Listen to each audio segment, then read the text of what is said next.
LOL take two. LOL take two. LOL take two. Now listen. In the mid-1970s, on our street full of tract houses in the little suburb of Des Moines, Iowa, aptly called Urbandale, we had a hooker next door. Okay, she really wasn't next door, but the hooker across the street isn't as good a title. No. Only 7 years earlier, our perfectly laid out neighborhood had been fertile Iowa farmland. In fact, a few blocks away there were still people living on farms, obviously holding out for a better price from the developers. Their peaceful country living forever shattered by the encroaching suburban residents, specifically residents like me who use their pastures and barns for shooting my Super 8 film productions. One film in particular was called Revenge, The Search for Darth Vader. It was my own continuation of the Star Wars saga, and my sister Robin played Princess Leia. Our costuming was limited, and her wig only had enough hair for one of the princess's famous buns, and so we could only photograph her from one side. Now, why we felt Princess Leia needed breasts was beyond me, but we stuffed Robin's white turtleneck with a sweatshirt, and our one-bunned Princess Leia looked like a lopsided Dolly Parton with zipper imprints showing through her massive boobs. The developer of our neighborhood had only 3 floor plans for all the homes: 2 stories, split foyers, and ranch houses. Now, I've always felt that one of the most ridiculous architectural home designs in the world is a split foyer home. It's neither a 2-story house where you have 2 full floors and a basement, nor is it a ranch house with 1 full level and a basement. The split foyer is like taking a ranch house, yanking it halfway out of the ground. This leaves one entering a foyer, which in truth is like a little useless and impossible to decorate closet, and you're forced to use stairs to get anywhere in the house. I mean, what is the point? Our side of the street was mostly split foyers, and across the street were ranch houses. You know, in life, there is almost always somebody to look down on, and I seem to remember there being an unspoken attitude that the split foyer residents looked down their noses at the little ranch house people. I'm sure the split foyer people were looked down on by the 2-story people who lived a couple of blocks away, and the 2-story with the pool people were pretty much at the top of the heap. During the first 8 years of my life, we moved almost once a year. My father was not in the military. He was in retail. He worked as an assistant manager for Montgomery Ward stores, and why we were always packing up and moving so he could be yet another assistant manager made little sense to me. But all I knew is that we lived in mostly old rental houses, and I was always having to say goodbye to friends as we traversed from Ames to Oskaloosa to Hastings to Keokuk. Finally, Dad got a job as a traveling salesman for Jockey Underwear. He purchased our split foyer tract house in Urbandale, and we were at last free from the rental riffraff and could live among fellow homeowners. It was only after we moved in that my folks learned that some of the ranch houses across the street were part of a government assistance program, and they were not very happy. In fact, one of the ranch houses across the street seemed to have a steady stream of tenants. One of the first tenants I remember was a single mother whom we called Old Lady Henderson. Now, she wasn't old. She was probably in her 20s or 30s, and she sported a bowl haircut, wore homemade muumuus covering her tremendous girth, and had a herd of children with no father in sight. Maybe she was a looker in her day, thus the gaggle of rugrats, but I seriously doubted it. We could hear Old Lady Henderson screaming at her kids day and night. I don't know if anybody ever called Child Protective Services or whether that even existed in those days. At night, Old Lady Henderson would sit on her porch and smoke cigarettes, having screamed her last profanity at the children.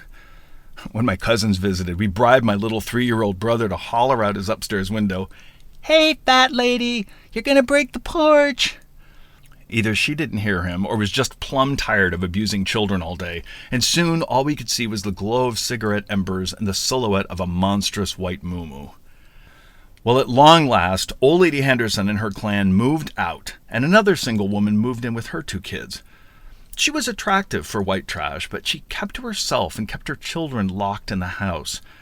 This did not go over well with the neighbor ladies, as they found her unfriendly and mysterious, and many a cocktail hour was spent hypothesizing about her and her situation. My father's traveling salesman job kept him on the road, most often Monday through Friday. which meant that our highly structured weekend life, chores on Saturday, 9:30, Mass on Sunday, full breakfast afterwards, took on a completely different tone when he was gone. I think this Monday through Friday life was more the one my mother really wanted deep down.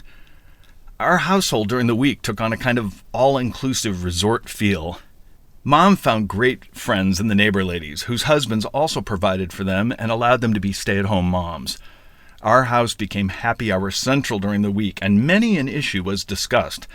On weekends, when the husbands were home and cramping the ladies' style, they began taking wives-only fitness bike rides. They would pedal off and return in an hour or two. I later learned that they would bike to a local tavern called the Glass Crutch, park their bicycles behind the dumpster in the alley, and enjoy many a fitness cocktail. One weeknight happy hour, privileged information was revealed about the mysterious lady across the street. Someone's husband worked for the phone company, and he had recently set up the new neighbor's phone service. His wife confided that he had installed multiple lines, which was a rarity in those days, and calls were routed there from the dreaded east side of Des Moines. In phone company speak, this meant one thing: out-call massage and prostitution. This raised the ire of my mother and our next-door neighbor, Janet Duckworth, who had noticed the lady had a red light in her front living room window, and was being picked up at all hours of the night by a surly trailer trash guy. Janet and my mom, Robbie, began calling themselves the J&R Detective Agency, and they kept their eyes peeled to the house across the street. Of course, when Mom told Dad about this, he said it was ridiculous and to mind their own business. On weekends, the J&R Detective Agency had to go undercover. One night, Mom and Janet followed the neighbor to a sleazy motel. They thought they were being so covert until the woman and her driver waved at them. Calls to the Urbandale Police Department were met with skepticism, as the J&R Detective Agency could not reveal their source, lest their mole at the phone company lose his job for breaching confidentiality.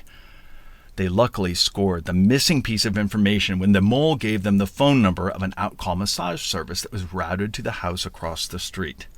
Janet and Mom bought a suction cup thing at Radio Shack that attached to the handset of a telephone so they could record phone calls. They even coerced my father into calling the number, and at last the woman had a name: Miss Vicky. Miss Vicky took the call herself and was very open about the services she offered and what it would cost. At last they had her busted on tape, and my father was now on board. Mom and Janet presented their evidence to a city council member who lived in a 2-story house only a couple blocks away, and he was able to get the police involved. Several nights, my brother, sister, and I ate our Kraft macaroni and cheese while the Urbandale police surveyed Miss Vicky's comings and goings from my brother's darkened bedroom. All the while, the J&R Detective Agency drank their scotch and waters with binoculars around their necks. One night, Miss Vicky was caught red-handed at a local motel. Her business was shut down, and she was hauled away. I never knew what happened to her little kids, but the house turned over again, this time to a nice family who is not on the dole, much to the neighbors' collective relief. As happy as everybody was to get illicit Miss Vicky out of our little piece of suburbia, I couldn't help but think that Miss Vicky was just a single mom trying to raise her kids in the world and had been doing what she had to do to get by. Sure, she could have sold Tupperware, but this was obviously more lucrative. And look, the neighbor ladies had done what they needed to do. They married working men, which allowed them to stay at home in their little tract houses. That life they had chosen was not always free, as it came with its own set of rules and expectations by those who were paying the bills. But when their husbands were away, they lived pretty much how they really wanted to. I thought of that 10 years later when my folks got divorced and my mom had to go to work full-time. Mom had just gotten luckier than Miss Vicky. You know, sometimes we have to do things that really aren't us just to get by. Certainly having a life in show business, you do a ton of things you never thought you would just to survive. But if you're able to step back and see the big picture, you realize you will get through. Everything eventually passes. Bottom line, we all do what we have to do. From a comfortable life in a split-foyer house to trying to raise kids on your own, we all kind of have a red light on in our front window. And we learn that in this world, everything has a price. LOL take two. LOL take two. LOL take two.